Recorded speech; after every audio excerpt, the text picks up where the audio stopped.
now, once again, Raymond Arroyo. Welcome back to The World Over Live. On January 12th, we lost a great American writer, and for me, a dear friend, William Peter Blatty. Bill Blatty passed away at the age of 89. He made his name as a comedy writer initially, who wrote A Shot in the Dark, considered to be the best of the Pink Panther movies. But it was his 1971 hit novel and the Academy Award-winning screenplay that would follow, The Exorcist, that would make him a household name. In 1973, the blockbuster movie directed by William Friedkin is still considered one of the scariest movies of all time. But for Blatty, it was an apostolic work.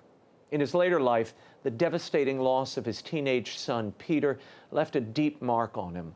Bill Blatty's last book, the memoir Finding Peter, a true story of the hand of providence and the evidence of life after death, was written in part to help him come to terms with that loss.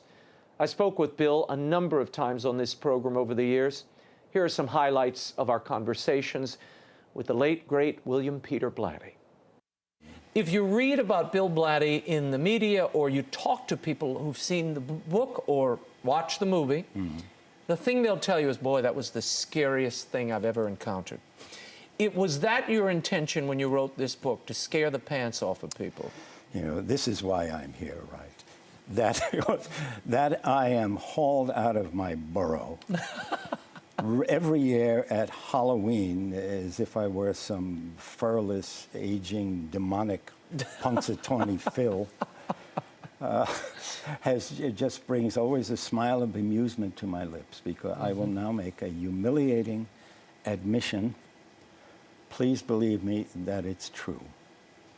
I have zero recollection when writing the novel, The Exorcist, of any intention to frighten the reader in the slightest. I thought that which you may take, I suppose, as a mission of failure on a stupefying scale, but I thought I was writing a novel of faith, a thrilling, you know, disguised as a thrilling, suspenseful, supernatural detective story. Yeah. My intention was always apostolic. Meaning what?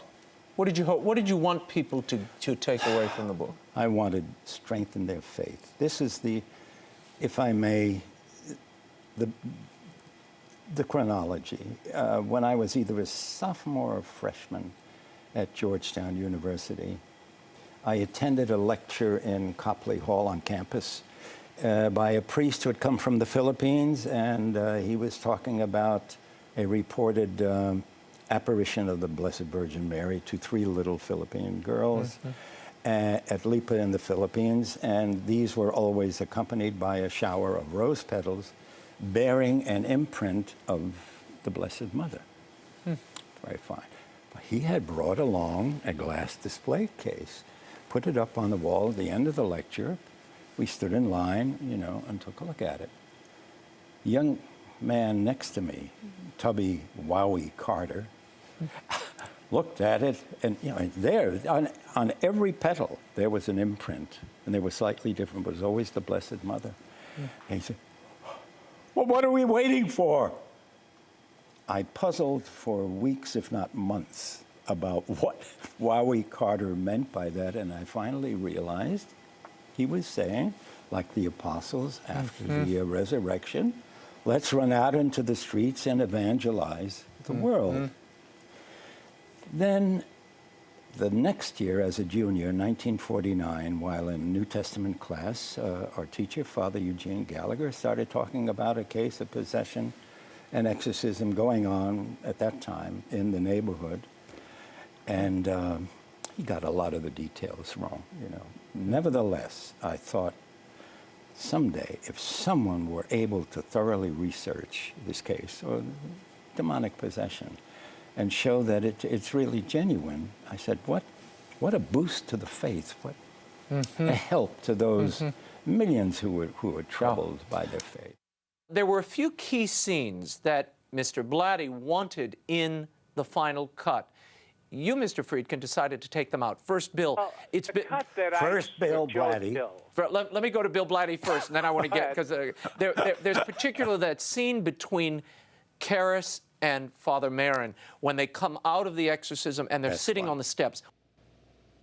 Why this girl doesn't make sense.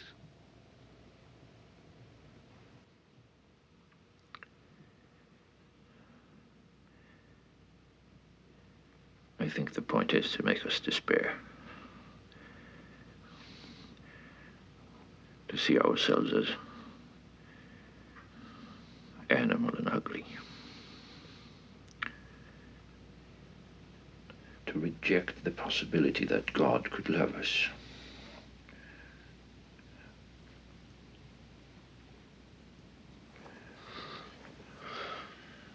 Will you excuse me, Damien? Why did you want that scene in there? Well, it laid out the entire, my opinion, core of the film. And there was also a practical reason for it, which was, if you understand what this case of possession is all about, then you in the audience have a reason to not hate yourself for enjoying some of the most, lurid and shocking content that is necessary in the film. The movie comes out, The Exorcist. It is a global hit. Your family is now growing. And I want to fast forward to really a moment when you have your son, Peter. And from the very beginning, you write in the book, he was special from the beginning. You knew it. Oh, he was extraordinary. You can go back to the age of 3, and you could see that there was something unearthly about Peter. At the age of 3, he said, among other things, he said, "Mommy, do you know why I came here?" Came here, notice phraseology. "No, sweetheart, why?" He said, "I came here to help people." He came to me one day and he said, "Daddy, how do you learn?" Same age. "Oh, books, experience." "Not how I learn." "Really?" "No. No, I learn from the sky. God teaches me." And then at the age of 5, it's not paranormal, but it tells you the depth of his soul. He approached his mother and he said, she wrote it down in a diary, "You know, Mommy, when God was making me, I was a little bit scared and a little bit sad, but then I saw you." And he remained that way. He was a larger-than-life personality. Yes, he was meant to help people, I think. The people were primarily me. And you write in the book he had an encounter with drugs for a while, went to rehab, came out of it. Christmas Eve, his girlfriend broke up with him, and that led to something like that. And then at 17, he is 19. He's down in the basement. Down in the basement watching TV. A game. That morning, he had had his first shot of methadone. Thank God, because he didn't feel the pain. Julie went down to the den and found him sitting there with a TV remote in his hand. Very pleasant expression on his face. So there had been no pain. He was afflicted by viral myocarditis. It's extremely rare disorder that in which the immune system attacks the muscles of the heart.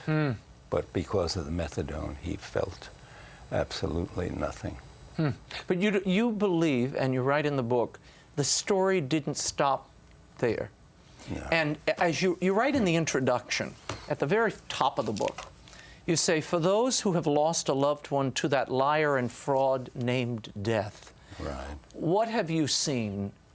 What evidence have you seen, as you suggest in the book, that Peter is still in communion with you? 8 years of incidents, most of them not terribly dramatic, a few of them very dramatic, each one of which could be explained as a coincidence, but in the context of 8 years, unremitting.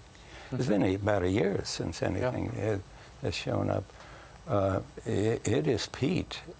May I give you one? Yeah, give me an example. One of the dramatic ones.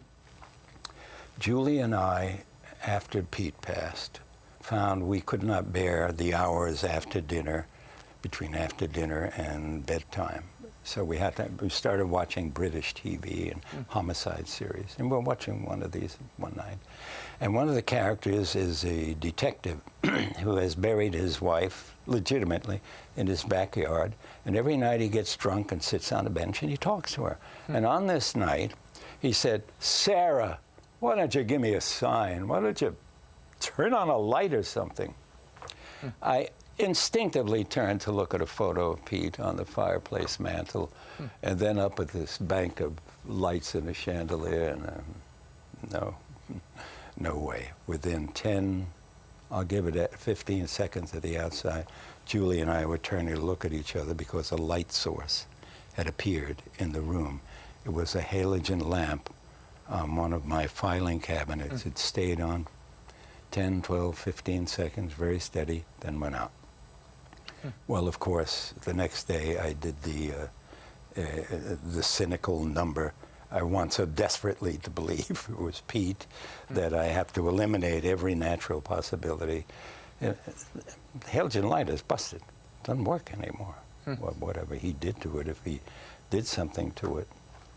And not that night, but the following night, we finished with TV. Julie picks up the cat. She could put her in a room. And I turn around to check for any late emails on my computer screen. And I see a light source bouncing around. And I turn around, and that four-globe chandelier, you had to imagine an invisible hand operating a dimmer switch, which this chandelier was on, doing this, going from total darkness, full illumination, very slowly down. Here again, Raymond, not once, not twice, but 3 times. I don't know what conclusion you draw from that, but the one I drew and continue to hold on to, it was Peter, in effect, saying, "Dad, do you need a building to fall on top of you?" And you know, the skeptics reading this are going to say... No, let me give them one. The skeptics are going to say, Bill Blatty, you've got an electrical surge at the house. you got to get an electrician in to check. Okay. That's what this is. Okay, but again, it's the continuation of them over 8 years. Now, here's another one of the dramatic ones, you know, which I say were few. And why do you think you're getting these signs? He wants to reassure me that he is still with us. Pete had a heart, you know, as big as this studio. And despite, you know, my faith and belief in immortality, boy, you know, I don't know where that was when I was walking around the basement swimming pool late at night for an hour just shouting Pete's name. Well, he heard that, and I believe he showed up. The other very dramatic one is similar in a way to the one the light. It's the tree. In November, I had seen little signs that I thought could be from Pete. And I was on the back deck, and I looked out at a tree that one of Pete's classmates named Noah had planted in memory of Pete, because Pete saved his hide one time from a beating. And I said, "Okay, Pete, here's something. On my birthday, January 7th, I want to see buds on that tree." January 7th, you know where I was, first thing in the morning, down there. There were green shoots had emerged. I would love to be able to say that in time they turned into blossoms. No. Whatever Peter did to that tree had the same effect as what he did to the light. The tree died. And we tried planting others, and nothing will survive there. So it's a powerful mojo we must invoke with care. So do you see this as Peter being a part of the communion of saints, reaching out to you? What it is. He trapped here? How do you interpret it? It is the communion of saints. But why doesn't everybody have this experience? First of all, you know, I grieved the death of my mother, of Mama, almost certainly neurotically for 5 full years. With one possible exception, I didn't get any signs. What is the message you want people to take away from reading this book and from hearing us together? That we do live forever, that they should heed. There's a line of dialogue in a movie called The Orphanage by a psychic lady. She says, "First you must believe, then you will see." And that is the truth of it. Why did I start seeing, I call them messages from Peter? Very good chance is because I believed it was possible, that it could be. And I want to assure any of your viewers who might have already read Finding Peter or might in the future, I swear to you, I did not exaggerate or invent a single word. Well, you know, witness, there are only maybe 3 or 4 really dramatic moments, and I think they all know that I can make up some pretty extraordinary dramatic moments if I want to, but I didn't, because I bent over backwards to make sure the reader knows these are true. He was a wonderful friend and such fun. Bill Blatty's memoir, Finding Peter, The True Story of the Hand of Providence and Evidence of Life After Death, is available online and at bookstores everywhere. Our prayers go out to Julie and the entire Blatty family. Rest in peace, dear Billy. You are already sorely missed. Well, that is all the time we have. Until next week, the show continues on Facebook and Twitter. Like me on Facebook, follow me on Twitter, and be sure to tune in next week. Fox News host Bret Baier is here to talk about the Trump inaugural and the agenda to come in his latest book. And Wisconsin Congressman Jim Sensenbrenner will discuss the latest from Capitol Hill. Until then, we'll be scouting the world over for all that is seen and unseen.